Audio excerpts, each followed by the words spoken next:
सबसे पहले voter turnout का विषय ले लेते हैं। पहले क्या होता था कि हर 2 घंटे पर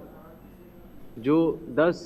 या 12 बूथों के ऊपर जो सेक्टर मजिस्ट्रेट्स होते हैं, वो प्रिसाइडिंग ऑफिसर से फ़ोन पर डेटा लेने के बाद रिटर्निंग ऑफिसर को देते थे और रिटर्निंग ऑफिसर उनको वोटर टर्नआउट ऐप में भरते थे। ये एक non statutory, non instruction based, एक आम जनता की सहूलियत के लिए एक आंकड़ा दिया जाता है।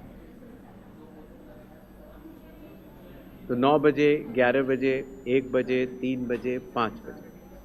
5 बजे के बाद चूंकि मतदान खत्म होना होता है 6 बजे, तो कई बार प्रिसाइडिंग ऑफिसर्स ये डेटा नहीं दे पाते थे, बिकॉज अगर क्यू लगी हुई है और या उनको बहुत सारी प्रक्रियाएं पूर्ण करनी होती हैं, तो वो फिर डेटा जब प्रिसाइडिंग ऑफिसर्स अपने कलेक्शन सेंटर पे जब ईवीएम जमा कर देते थे तो उसके बाद दे पाते थे। तो इसलिए कई बार कुछ लोग इस मुद्दे को उठाते थे कि साहब 5 बजे जो है इतना प्रतिशत था और रात को 11 बजे इतना हो गया। कई जगह ऐसा भी हो जाता था कि प्रिसाइडिंग ऑफिसर्स को लौट के आने में रात के 12 भी बज जाते और कई बार वो चूँकि रात इतनी हो जाती है तो उस समय कई बार सुबह डेटा भरता था। सत्य अवस्था ये है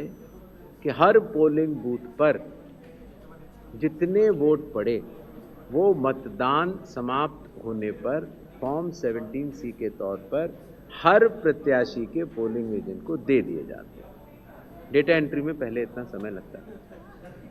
अभी हाल ही में जो पहले 3-4 बाई इलेक्शंस हुए, उसमें हम लोगों ने इस भ्रम को भी हटाने के लिए एक नई व्यवस्था लागू की, अर्थात मतदान समाप्त होने पर मतदान केंद्र पर जो पोलिंग एजेंट्स उपस्थित होंगे उनको तो 17C दिया जाएगा, लेकिन प्रिसाइडिंग ऑफिसर महोदय जो ECI नेट के अंदर जो VTR की नई ऐप होगी उसमें वो आंकड़े भर देंगे। और भरने के बाद कुछ जगह ऐसा होता है जहां इंटरनेट की सुविधा नहीं होती तो ऑफलाइन भी भर सकते हैं।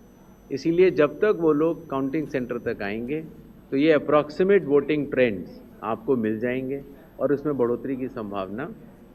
खत्म हो जाएगी।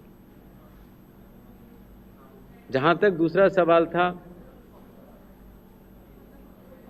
SIR पैन इंडिया की बात, तो अगर आप 24 जून के चुनाव आयोग द्वारा निर्गत आदेशों को देखेंगे तो पैन इंडिया अर्थात हर स्टेट और यूटी में SIR करने का निर्णय चुनाव आयोग ले चुका है। उस पर कार्य भी जारी है,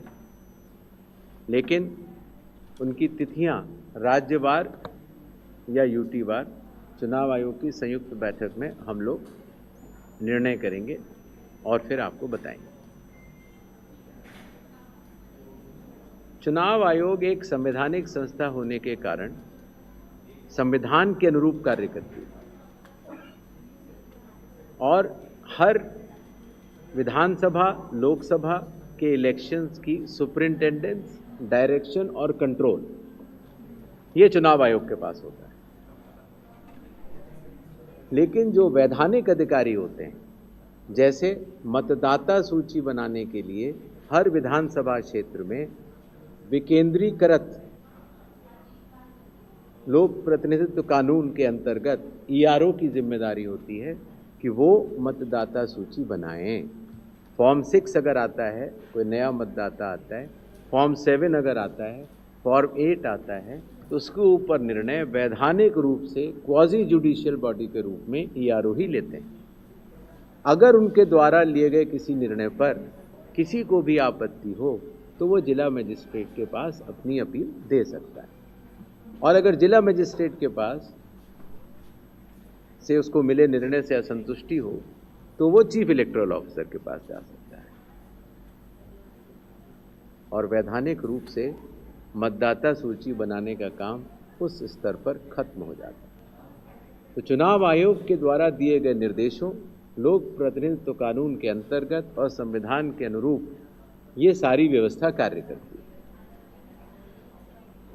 राजनीतिक दलों को भी, जैसे मैंने आपको अभी भी बताया, बार बार ये कहा जाता है कि आप अपने बूथ लेवल एजेंट्स नामित करें, आप अपने विधानसभा क्षेत्र के